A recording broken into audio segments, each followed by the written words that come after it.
Hello बच्चों, मेरा नाम है जीडी त्यागी। इस वीडियो में सीखेंगे ring chain isomerism and Toto isomerism. जो नए बच्चे हैं वो चैनल को सब्सक्राइब ज़रूर कर लें, वीडियो अंत तक देखें। इसमें बहुत इंपॉर्टेंट प्रॉब्लम्स आप लोगों को सीखने को मिलेंगी। आइए स्टार्ट करते हैं। Ring chain isomerism. Ring chain isomerism के लिए कंडीशन है, एक स्ट्रक्चर आपका ओपन चेन होगा और दूसरा साइकिल होगा। यहाँ एग्जांपल आप देखें, यहाँ मैंने लिया है आपका C3H6। तो C3H6 को हमने यहाँ दिखाया है एक डबल बॉन्ड के साथ और एक साइकिल रिंग के साथ। ऐसे ही यहाँ देखें CH3CHO, ये आपका ओपन चेन है और ये आपका ईथर हो गया जो साइकिल फॉर्म में। तो ये आपस में रिंग चेन आइसोमर्स हैं। एक और एग्जांपल मैंने लिया C4H8। C4H8 का यदि आप देखें, यहाँ मैंने 4 स्ट्रक्चर्स बनाए हैं। पहली चीज़ इसका DU कैलकुलेट करेंगे तो 1 आएगा, DU 1, और 1 का मीनिंग है डबल बॉन्ड और साइकिल। तो यहाँ आप देखें 4 स्ट्रक्चर मैंने बनाए हुए हैं। इसमें ABCD, अब आपस में क्या रिलेशन है पहले ये समझाया जाए आपको। A और C को यदि आप देखेंगे तो ये ओपन चेन में, ये साइकिल में, तो आपस में रिंग चेन आइसोमर्स हैं। ये A और D को देखेंगे या B और C या B और D को देखेंगे तो ये सभी रिंग चेन आइसोमर्स हैं। अब A और B को ज़रा आप लोग देखें तो A और B में 4 कार्बन की प्रिंसिपल चेन है, 4 कार्बन की प्रिंसिपल चेन है, लेकिन पोजीशन डबल बॉन्ड की चेन है, इसलिए ये पोजीशन आइसोमर्स हैं, PI। C और D की बात करते हैं तो C और D में यहाँ आपके 4 कार्बन की साइकिल फॉर्म है, यहाँ 3 कार्बन की साइकिल फॉर्म है। इसका मतलब प्रिंसिपल कार्बन चेन यहाँ आपस में छोटी बड़ी है, इसलिए यहाँ पर चेन आइसोमर्स बन रहे हैं। प्रॉब्लम्स, फर्स्ट है find the total number of structural isomers acyclic and cyclic in molecular formula C5H10 और दूसरा है C4H6। पहला केस हमने लिया C5H10। तो आप सबसे पहले इसका DU कैलकुलेट कर लें तो DU आपका आएगा 1। 1 का मीनिंग हो गया कि एक डबल बॉन्ड होगा और एक साइकिल हो सकती है। तो यहाँ पर आपको दोनों ही बताने हैं, असाइक्लिक फॉर्म भी बताना है और साइक्लिक भी बताना है। तो सबसे पहले हमने इसको एल्केन फॉर्म में कन्वर्ट करके देखा C5H12 में, और हम लोग जानते हैं C5H12 3 स्ट्रक्चर्स फॉर्म करता है, which is normal, iso and new. तो सबसे पहले हम देखते हैं कि नॉर्मल कितने आइसोमर्स बनाएगा। तो नॉर्मल के लिए 5 कार्बन मैंने लगाए हैं। यहाँ पर यदि डबल बॉन्ड लगाते हैं तो एक स्ट्रक्चर बनेगा, यहाँ लगाते हैं दूसरा स्ट्रक्चर आएगा, इट मीन्स 2 आइसोमर्स बनेंगे। यहाँ करते हैं तो रिपीट हो जाता है दोनों जगह। तो केवल और केवल नॉर्मल आपके 2 आइसोमर्स बनाएगा। अब बात करते हैं आइसो। आइसो में आप देखें ये 3 एरो मैंने लगाए हैं, इस जगह आप डबल बॉन्ड चेंज कर सकते हैं, यहाँ पर और यहाँ पर। तो ये 3 आइसोमर्स बनाएगा। अब आती है बात नियो की। तो नियो में यदि आप स्ट्रक्चर देखें तो नियो होता है ये, और यहाँ पे सेंटर वाला कार्बन आप देख लें, इसकी वैलेंसी ऑलरेडी सेटिस्फाइड है, तो यहाँ पर कहीं पर भी हम डबल बॉन्ड अटैच नहीं कर सकते, इसलिए ये कोई भी आइसोमर्स नहीं बना सकता। इसलिए टोटल आपके असाइक्लिक आइसोमर्स बनेंगे 5। अब देखते हैं साइक्लिक में। तो साइक्लिक में एक कंडीशन याद रखेंगे आप लोग, पहले बड़े नंबर से स्टार्ट करें, 5 कार्बन, फिर 4 कार्बन और फिर 3 कार्बन की साइकिल। तो सबसे पहले 5 कार्बन, देन 4 कार्बन, देन 3, और 3 में भी आपके 3 इसमें स्ट्रक्चर्स मैंने दिखाए हैं। यहाँ पर 2 कार्बन आ गए आपके, यहाँ पर एक ही पर 2 CH3 आ गए, और इस जगह पर अलग अलग पोजीशन पर ये CH3 आ गए। तो टोटल जो साइक्लिक फॉर्म आप देख रहे हैं वो हैं 5, इसलिए साइक्लिक आइसोमर्स भी आपके इस एग्जाम्पल में 5 होते हैं। B है C4H6। इसमें हमने सबसे पहले DU कैलकुलेट किया, वैल्यू आती है DU की 2, और 2 का मीनिंग होता है या तो 2 डबल बॉन्ड हो या एक ट्रिपल बॉन्ड हो, या डबल बॉन्ड के साथ एक रिंग हो, या 2 रिंग्स हों। अब इसमें सबसे पहले असाइक्लिक फॉर्म हमने कैलकुलेट की, बिल्कुल ऊपर वाले की तरह इसको भी एल्केन बना के देखा। और हम लोग जानते हैं C4H10 के दो स्ट्रक्चर्स बनते हैं, एक नॉर्मल और दूसरा आइसो। नॉर्मल में हमने देखा 1 2 3 4 दो डबल बॉन्ड, इसमें भी दो डबल बॉन्ड दिखाए हैं और इसमें एक एक ट्रिपल बॉन्ड। तो यहाँ पर आप देख रहे हैं ये 4 स्ट्रक्चर्स इसके बन गए हैं, या 4 आइसोमर्स इसमें नॉर्मल फॉर्म दिखा रहा है। आइसो देखते हैं। आइसो में जैसे ही आप ये बनाते हैं तो यहाँ कार्बन की वैलेंसी 5 हो जाती है, इसलिए ये एग्जिस्ट नहीं करेंगे, ना डबल बॉन्ड 2 ना ट्रिपल बॉन्ड सिंगल में। तो it means total acyclic isomers कितने बनेंगे आपके? ओनली 4। अब बात करते हैं साइक्लिक में। तो साइक्लिक में हम लोग जानते ही हैं कि या तो आप बनाएंगे डबल बॉन्ड विद रिंग या बनाएंगे 2 रिंग्स। तो सबसे पहले हमने रिंग के साथ एक डबल बॉन्ड लिया, फिर रिंग छोटी कर दी। इस छोटी में पोजीशन आप देख रहे हैं, पहले डबल बॉन्ड यहाँ है, फिर यहाँ है, अब कैसे डबल बॉन्ड ऊपर है, और ये आपकी हो गई बाईसाइक्लो, दैट इज़ 2 रिंग्स। इसके अलावा और कोई बन नहीं सकता। तो इसमें टोटल आइसोमर्स आपके कितने हो गए? 5। तो बहुत इंपॉर्टेंट क्वेश्चन है, इंडिविजुअल फॉर्म में आ जाता है साइक्लिक स्ट्रक्चर कितने होंगे, तो आप 5 पर टिक लगाएंगे। नेक्स्ट है हमारी isomerism, tautomerism, very very important. इस पर क्वेश्चन आने की मैक्सिमम प्रोबेबिलिटी होती है। फर्स्ट टिक मैंने दिखाया है 1,3 हाइड्रोजन माइग्रेशन। इसका मीनिंग है कि एक ही मॉलिक्यूल में, जिसको हम बोलते हैं इंट्रामॉलिकुलर, उसमें ही आपका जो प्रोटॉन है, जो हाइड्रोजन है H+ आयन, वो चेंज होगा, माइग्रेट करेगा। सेकंड है सेम मॉलिकुलर फार्मूला। आपके जो भी चेंजेस आएंगे दोनों तरफ उसमें मॉलिकुलर फार्मूला सेम ही दिखाई देगा, लेकिन क्या चीज़ डिफ़र दिखाई देगी आपको? फंक्शनल ग्रुप आपको अलग अलग दिखाई देंगे, इसीलिए मैंने लिखा है डिफ़र फंक्शनल ग्रुप। नेक्स्ट है डायनामिक आइसोमर्स। ये ध्यान रखेंगे आप लोग कि टॉटोमेरिज्म में जो आइसोमर्स बनते हैं वो डायनामिक होते हैं, ना कि स्टैटिक। इससे पहले जितने भी हमने आइसोमर्स पढ़े हैं वो सब स्टैटिक फॉर्म में थे, लेकिन ये डायनामिक फॉर्म में दिखाई देगा। एग्जाम्पल से आप लोग समझें इसे।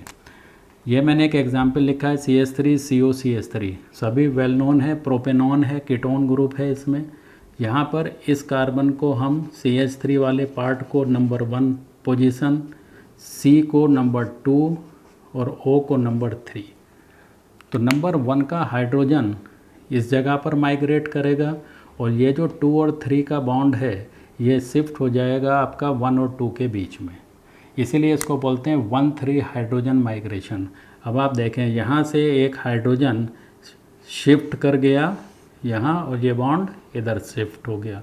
तो यहाँ हो गया CH2 double bond C, single bond OH, single bond CH3। इसका भी पूरा मॉलिकुलर फार्मूला C3H6O है, और इधर भी आप देखें C3H6O है।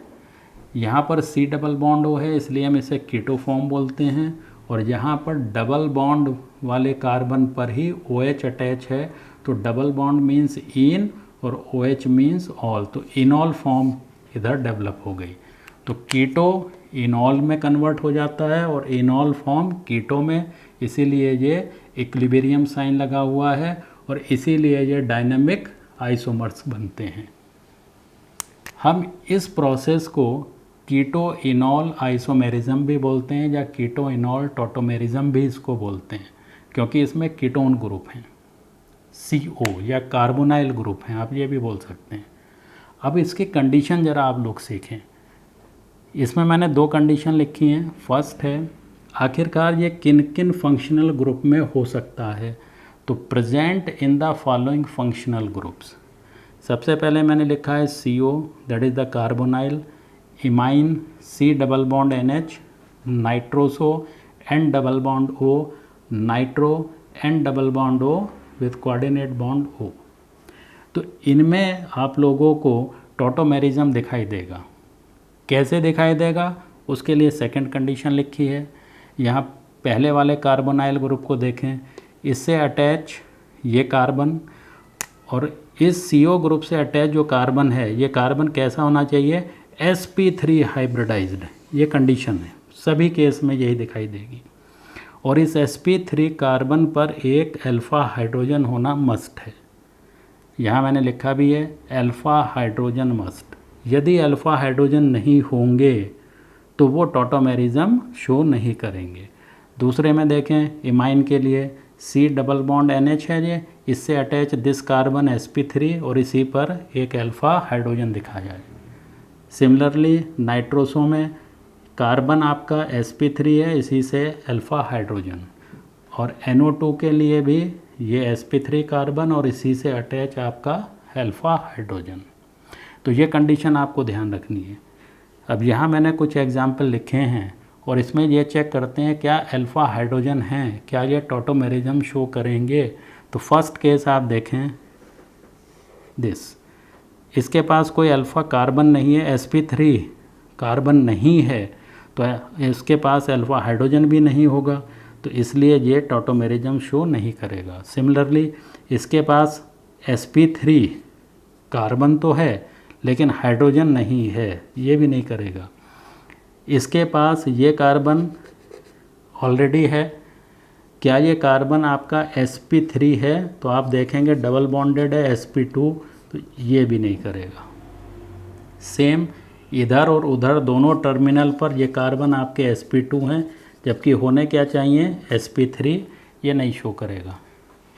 इसके पास sp3 कार्बन तो है लेकिन इन पर हाइड्रोजन नहीं है, इसलिए ये भी शो नहीं करेगा। तो आप लोगों को ध्यान रखनी है ये कंडीशंस। थर्ड कंडीशन है कि tautomerism is catalysed by H+ और OH-। इट मीन्स जब भी ये आपस में इंटर कन्वर्ट होंगे तो आप एसिडिक प्रेजेंस या बेसिक प्रेजेंस रखेंगे। मोस्टली हम केस में OH negative that is base use करते हैं। नेक्स्ट पॉइंट है generally keto form more stable than enol form. यहाँ आप लोग देखें एग्जाम्पल्स मैंने दो लिए हैं। पहले वाले एग्जाम्पल में ये एल्डिहाइड है, ये नंबर 1, ये नंबर 2, ये नंबर 3।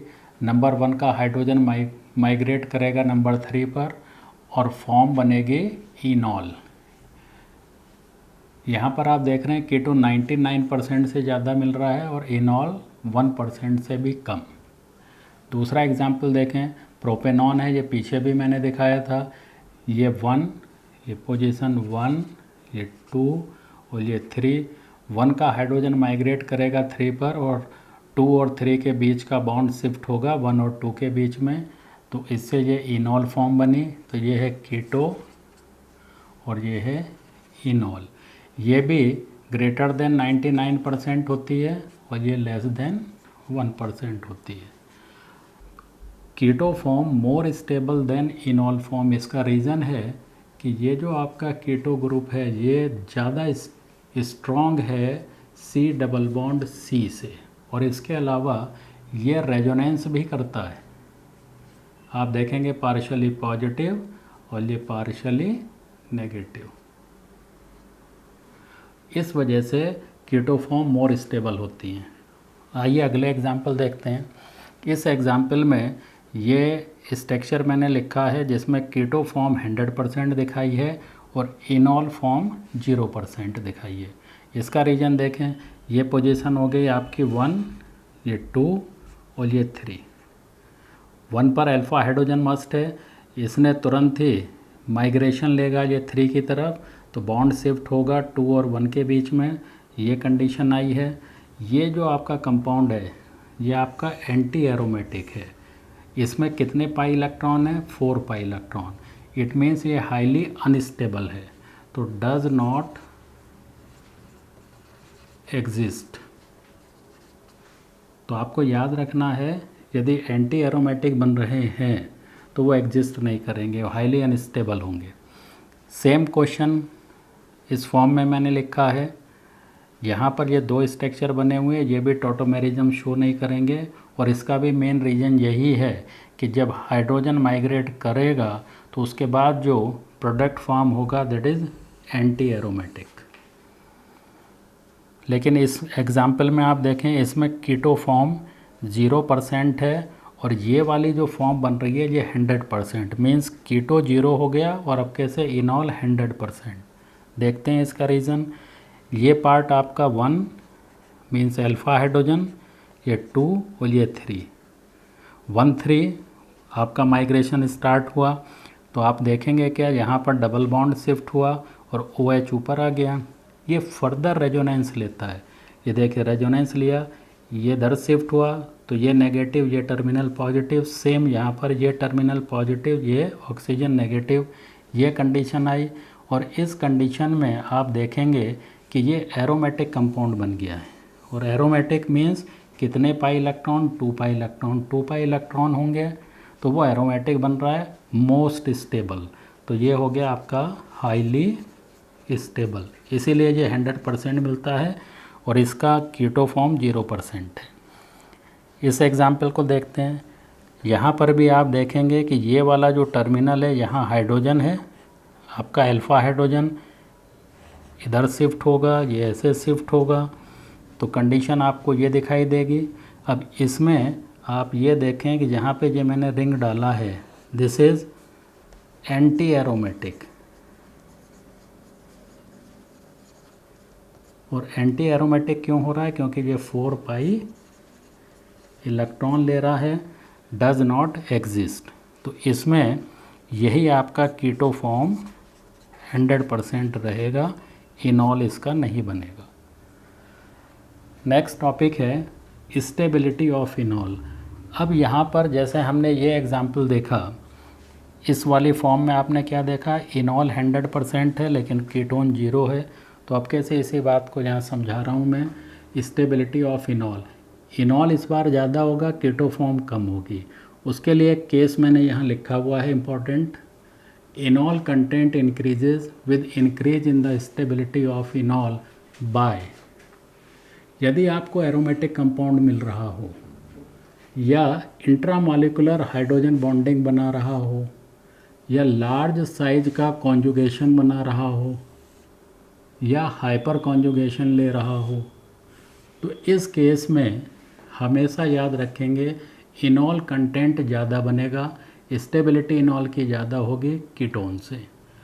यहाँ कॉन्जुगेशन के लिए 2 ग्रुप मैंने लिखे हैं, EWG इलेक्ट्रॉन विड्राइंग ग्रुप, ये हमेशा कॉन्जुगेशन इंक्रीज़ करेगा, ERG ये कॉन्जुगेशन डिक्रीज़ करेगा। जैसे बेंजीन रिंग लग गया तो हमेशा कॉन्जुगेशन इंक्रीज़ होगा, CH3 लग गए तो ये डिक्रीज़ करेगा। कुछ एग्जांपल्स मैं लेके चलता हूँ। यहाँ आप देखें ये कीटो फॉर्म है, यहाँ पर 1 2 3, यहाँ पर आपके पास अल्फ़ा हाइड्रोजन आप ऐसे शिफ्ट करेंगे तो प्रोडक्ट आपको क्या मिल रहा है, फिनॉल। यहाँ पर एक और हाइड्रोजन होगा, तो जो मैंने यहाँ दिखा दिया है ये 100% केस एरोमेटिक का है। तो यहाँ दिखा है मैंने एरोमेटिक इनॉल, 6 पाई इलेक्ट्रॉन है और साथ ही आप देख क्या रहे हैं कि इंट्रामॉलिक्यूलर हाइड्रोजन बॉन्डिंग भी हो रही है, इसीलिए ये हाईली स्टेबल है। नेक्स्ट एग्जाम्पल देखें, ये टर्मिनल पर हाइड्रोजन लगे हुए हैं, ये अल्फ़ा हाइड्रोजन है, शिफ्टिंग करेंगे ऐसे सिमिलरली तो ये स्ट्रक्चर आपका बनेगा। यहाँ पर आप देखेंगे कॉन्जुगेशन हो रहा है, डबल सिंगल डबल, और साथ में ये इसके साथ हाइड्रोजन बॉन्ड बनाएगा, ये इसके साथ हाइड्रोजन बॉन्ड बनाएगा, इसलिए यहाँ मैंने दिखाया conjugation and intramolecular hydrogen bonding हो रही है। ये भी 100% इनॉल दे रहा है। अगला एग्जाम्पल देखें, बिल्कुल सेम ये भी ऐसा ही है। यहाँ टर्मिनल आपके अल्फ़ा हाइड्रोजन वाले हैं, तुरंत ये एरोमेटिक कंपाउंड बनेगा इनॉल फॉर्म, जो कि 100% आपको मिलेगा। ये भी 0% ही रहेगा। ये वेरी गुड एग्जाम्पल, इसमें थोड़ा सा आप ध्यान रखेंगे, अक्सर पेपर में इसी टाइप के क्वेश्चन पूछे जाते हैं। यहाँ पर आप देख रहे हैं ये भी कीटोन फॉर्म है। अब यहाँ पर एक कॉन्जुगेशन देखना, double single double single single, यहाँ पे इनकम्प्लीट हो गया। डबल सिंगल मीन्स आधा कॉन्जुगेशन चल रहा है। अब यहाँ पर हम लोग कर क्या सकते हैं कि इससे ये attach carbon alpha then beta then gamma, तो इस गामा पोजीशन पर आपके पास हाइड्रोजन बैठे हुए हैं, तो यहाँ से माइग्रेशन होगा। ये मान लीजिए इधर शिफ्ट करता है तो इधर शिफ्ट करेगा और ये ऐसे चलेगा, तो यहाँ का हाइड्रोजन ऊपर जाएगा और कंडीशन क्या बनाएगा आपकी, फिनॉल मीन्स एरोमेटिक कंपाउंड। तो इसको मैं बार बार कह रहा हूँ, बहुत इंपॉर्टेंट है, पेपर में इस टाइप के क्वेश्चन बना के दिए जा सकते हैं, इसलिए आप लोग इसको ध्यान रखेंगे। अल्फ़ा बीटा गामा, गामा का हाइड्रोजन माइग्रेट करेगा तो एरोमेटिक कंपाउंड बना, दैट इज़ इनॉल फॉर्म है, और ये भी 100% मिल रहा है। अगले कुछ एग्जाम्पल और आप लोग देख लें।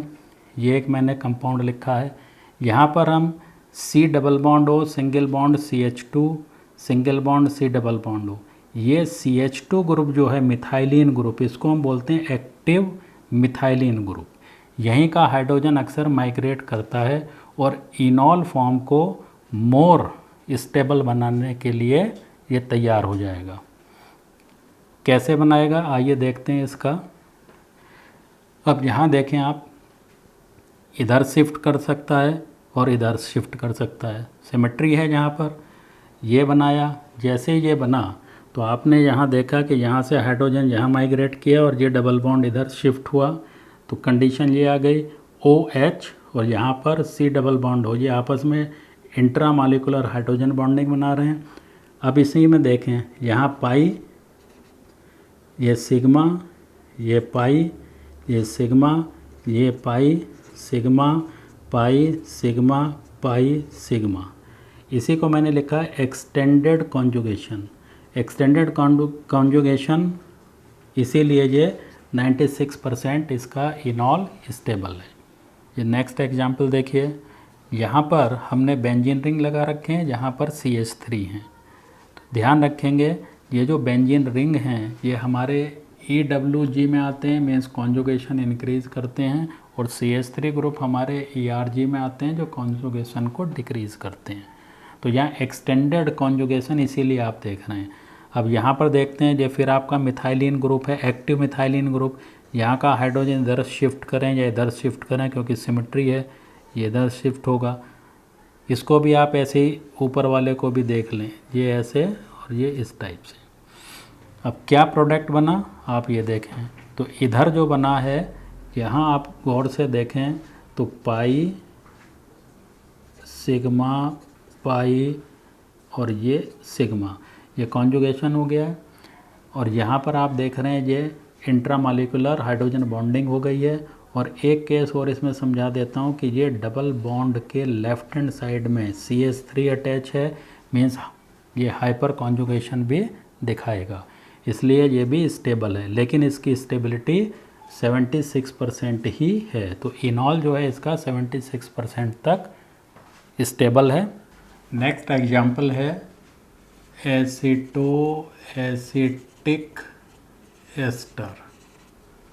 इसमें भी यही है कि ये नंबर 1, ये नंबर 2 और ये नंबर 3, यहाँ का हाइड्रोजन माइग्रेट कर गया 3 पर और 2 और 3 का डबल बॉन्ड शिफ्ट हो गया 1 और 2 के बीच में, ये इनॉल फॉर्म आ गए।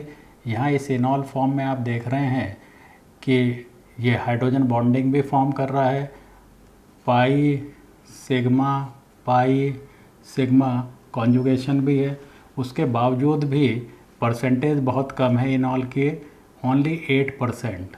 और इसका रीज़न है कि ये जो OCH3 ग्रुप बैठा हुआ है ये होता है स्ट्रॉन्ग ERG, इसीलिए इसकी परसेंटेज कम है। इसकी कीटो मोर स्टेबल होती है 92%। और भी बहुत सारे एग्जाम्पल्स होते हैं लेकिन उन्हें इसी टाइप से दिखाया जा सकता है, इसलिए ये बड़ा इंपॉर्टेंट मैंने एक सेगमेंट लिख दिया है, decreasing order of enolic percentage of carbonyl compound is.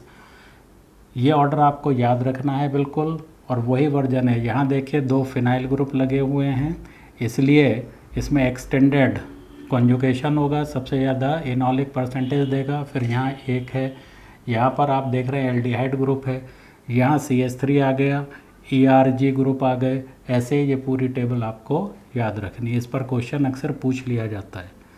Other examples of tautomerism देखते हैं। साइनाइड एंड आइसोसाइनाइड ग्रुप जो हैं ये आपके फंक्शनल आइसोमर्स भी हैं, लेकिन इनमें केवल और केवल, ये मैंने स्टार लगा दिया है, HCN और HNC आपस में टाटोमर्स हैं। Nitro and aci nitro, nitroso and isonitro, imine and enamine, ये सभी भी आपस में टाटोमर्स हैं। नेक्स्ट है हमारा टाटोमेरिज्म इन बाईसाइक्लिक कीटोन। ये भी बहुत इंपॉर्टेंट है, इस पर क्वेश्चन पूछे जाते रहे हैं, इसलिए आप इसे बहुत गौर से समझें। यहाँ 3 केस मैंने दिखाए हैं, इन तीनों में से कौन सा टाटोमर्स बनाएगा आपको ये सीखना है। पहले वाले केस में आप देखें, यहाँ पर दिस पॉइंट ये आपके ब्रिज हेड कार्बन है, दिस एंड दिस। यहाँ इस ब्रिज हेड कार्बन का अटैच ये ब्रिज हेड हाइड्रोजन होगा, ये C डबल बॉन्ड वो आपका अटैच है, ये अल्फ़ा पोजीशन है आपकी, यहाँ से हाइड्रोजन ने माइग्रेट किया इस जगह पर और डबल बॉन्ड इधर शिफ्ट हुआ तो पोजीशन आ गई ये। यहाँ आप देख रहे हैं ब्रिज हेड कार्बन दिखाई दे रहा है आपको डबल बॉन्ड के साथ, और यहाँ पर OH। ये कभी भी स्टेबल नहीं होता, इसका मेन रीज़न होता है एंगल स्ट्रेन। यहाँ आप देख रहे हैं this carbon sp2 hybrid carbon, this carbon sp2 hybrid carbon, double bond आ गया, और sp2 का एंगल होता है 120 डिग्री, लेकिन एंगल स्ट्रेन की वजह से ये प्लेनर नहीं रह पाता, प्लेनर 120 डिग्री रहता है, ये 120 डिग्री sp2 होते हुए नहीं रहेगा क्योंकि एंगल स्ट्रेन हो रहा है इसमें।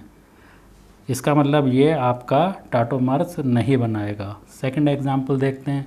सेकंड एग्जांपल में भी सेम कंडीशन आप देख रहे हैं, ये टर्मिनल आपका ब्रिज हेड कार्बन का है, इसी से अटैच आपका ये अल्फ़ा हाइड्रोजन है, इसने इधर शिफ्ट किया और यहाँ से डबल बॉन्ड ऑक्सीजन पर इधर गया, हाइड्रोजन यहाँ पहुँचेगा, तो कंडीशन आपकी ये आएगी, ये फिर डबल बॉन्ड आ गया, तो इसका मतलब ब्रिज हेड कार्बन के साथ फिर ये डबल बॉन्ड बना रहा है, फिर ये हाईली अनस्टेबल होगा। थर्ड केस देखें, इसमें ये अल्फ़ा है, ये अल्फ़ा है, यहाँ से लेंगे तो फिर सेम कंडीशन बनेगी, हाईली अनस्टेबल। यहाँ से बनाते हैं तो ये 100% स्टेबल केस दिखाई देता है। तो one and only one option is correct, that is third, जो आपको हमेशा टाटोमेरिज्म शो करवाता रहेगा। प्रॉब्लम्स देखते हैं। फर्स्ट है मैक्सिमम इनॉल कंटेंट इज़ इन। ये 4 ऑप्शन आपके आगे हैं, ये बिल्कुल इसी ऑर्डर पर बेस है, तो इसके अकॉर्डिंग आप लोग चेक करोगे तो ये ऑर्डर आपको दिखाई देगा B। सेकंड है which of the following does not exhibit tautomerism. इसमें आप देख रहे हैं, पहले वाले केस को ही देखें, डबल बॉन्ड ये आपके अल्फ़ा हाइड्रोजन होंगे, लेकिन ये कार्बन कैसे हैं, sp2 हाइब्रिड, और कार्बन कैसे होने चाहिए, sp3। तो इसका मीनिंग यही हुआ कि ये आपका टाटोमेरिज्म शो नहीं करेगा। थर्ड देखें, which one of the following compounds can not show tautomerism.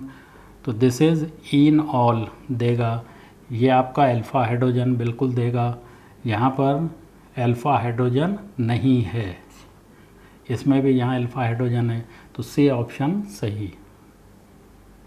Next आ जाएं, गिवन 1 2 3, ये 3 कंपाउंड आपको गिवन किए गए हैं, कह रहा है which of the following compounds can exhibit tautomerism. First ये सेकंड थर्ड, या फर्स्ट सेकंड थर्ड, या फर्स्ट एंड सेकंड, या फर्स्ट एंड थर्ड। तो इसमें आप देखें ये अल्फ़ा बिल्कुल हाइड्रोजन आपको दिखाई दे रहे हैं, यहाँ फर्स्ट बनाएगा आपका, ये देखिए ये ऐसे और ये ऐसे बिल्कुल देगा। सेकंड एग्जांपल देखते हैं, इसमें ये पोजीशन फिर आपकी आ रही है तो ये भी देगा।